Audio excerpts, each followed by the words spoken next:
wenye watoto wako hapa? Hebu naomba mikono kwa kina mama wenye watoto. Kama una mama yote mwenye mtoto ambaye yuko hapa.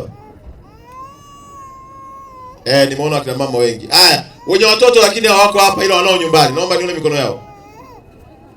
Karibia wote. Nina ombi moja kwenu. Muombe watoto wenu.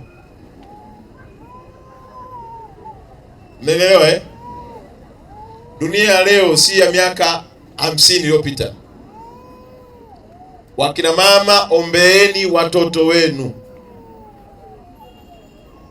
Watu wana chuki zilizopitiliza. Usione raha mwanao na mtuma anaenda dukani anarudi. Kuna mtu mwingine anachukia tu mwanao kwenda dukani na kurudi salama.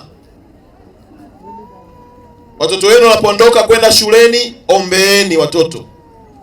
Msifikiri shuleni kule ni salama sana, hapana. Wako watu ambao wanatamani tu mwanao asio na uwezo hata wa kukaa darasani akatulia. Wakina mama, ombeeni watoto wenu wanapoenda kwenye kutafuta kazi. Ombeeni watoto wenu wanapotafuta wachumba wa kuoa au kuolewa. Narudia tena, maombi kwa kina mama dhidi ya watoto wao hayana mbadala. Wewe mwana tu mwanao kila sehemu mtu anabandika tu mkono. Unajua ile nzuri, kumbe mwenzako hapo kuna mambo anafanya. Unashangaa mtoto ukimwambia jambo hakuelewi. Ukimtuma hakuelewi. Unapiga kwa fimbo zote. Mpaka nafika hatua unahisi utaua mwanao. Kumbe kuna watu wameshakamata ufahamu nani? Watoto wao. Kwa hiyo naombeni sana kwa mama. Ili tuwe na taifa bora. Tusiache